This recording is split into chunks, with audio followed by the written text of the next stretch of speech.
सांस फूलना, घबराहट होना, ऐसे कई लोगों को सिम्टम्स आते हैं और मेरे पास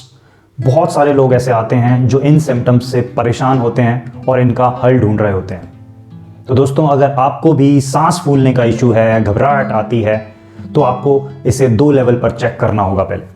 सबसे पहले इसकी जांच फिजिकल लेवल पर करें, अपने टेस्ट कराएं, बॉडी चेकअप कराएं, सारे टेस्ट करें, देखें कि कहीं पर कोई इशू तो नहीं, कि आपके लंग्स ठीक से काम कर रहे हैं, पीएफटी का टेस्ट कर लें, आपका हार्ट वगैरह सब ठीक से काम कर रहे हैं और बाकी बॉडी के सभी ऑर्गन्स फिट हैं। सो ये जब फिजिकल जांच हो जाए और आपको पता लग जाए कि यस, फिजिकली कोई खराबी नहीं है, आई एम परफेक्टली ओके,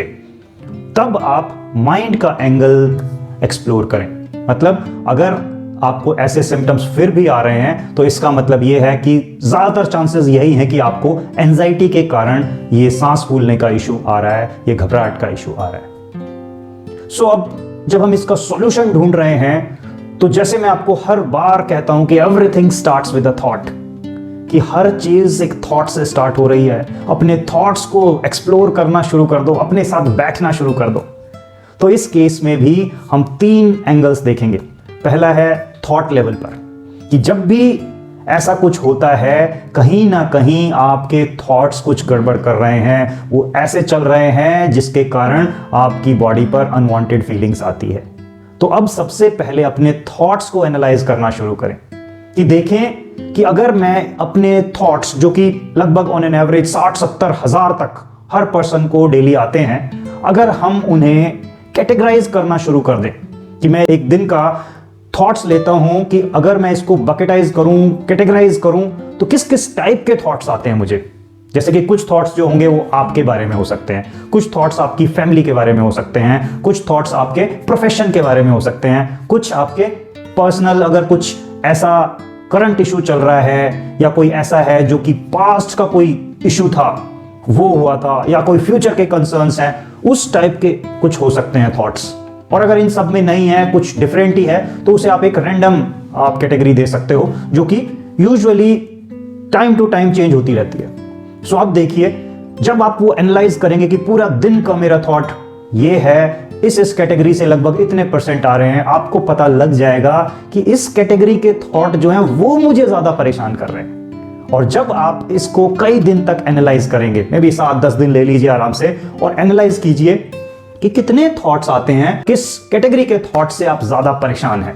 आपको पता लग जाएगा कि कहीं ना कहीं एक पैटर्न है, कि 1-2 बकेट में से ही मुझे ज्यादा थॉट्स आ रहे हैं जो मुझे परेशान कर रहे हैं, और उन थॉट्स की मात्रा बहुत ज्यादा है जो कि इन बकेट से आ रहे हैं जिनमें मुझे परेशानी है, क्योंकि उसके अराउंड ही घूमता रहता है सब। पूरे दिन में आप बड़ी % होगी थॉट्स की जो उसी कंसर्न के अराउंड बार बार घूमता रहेगा। जब आप ये कैटेगरी फाइंड आउट कर लेंगे, तब उसमें से कि कौन से थॉट्स मुझे इस एरिया में परेशान कर रहे हैं, वो ढूंढना बड़ा आसान हो जाएगा। और तब आपको पता चलेगा कि ओ, ये तो ये थॉट है जो मैं बार बार ले रहा हूं, किसी भी कारण से ले रहे हो, चाहे वो कारण आपका जेन्युइन हो या कोई ऐसे ही आपने कुछ सोच लिया हो, उसके कारण चल गया हो, लेकिन वो कारण ही आपका इस समस्या को उत्पन्न कर रहा है। उसके बाद जब ये थॉट्स को एनालाइज कर लिया हो, फिर चलते हैं नेक्स्ट इमोशंस पर, कि आपके जो इमोशंस आ रहे हैं वो कैसे हैं। क्या कोई डर जनरेट हो रहा है उन थॉट्स से,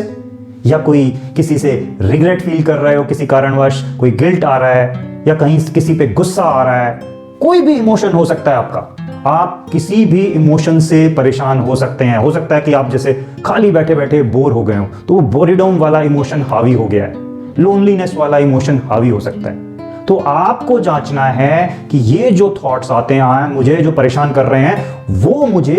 कैसा इमोशन दे रहे हैं। मैं किसी से डरा हुआ हूं, मैं किसी पे गुस्सा हूं, मैं किसी से सैड हूं, मैं किसी से जेलस हूं, किस चीज से ये मुझे इमोशंस आ रहे हैं और ये कैसे इमोशन हैं। जब ये जांच कर ली कि ओके, ये थॉट थे मेरे, ये इमोशन है, और अब देखना है कि जो मेरी बॉडी पर अनवांटेड फीलिंग्स आ रही हैं, जैसे कि आप कह रहे हो कि सांस फूल रहा है या घबराहट आ रही है, जो कि अक्सर साथ साथ आते हैं, या कोई और भी आ रहा है, किसी को झंझनाहट हो रही है, किसी के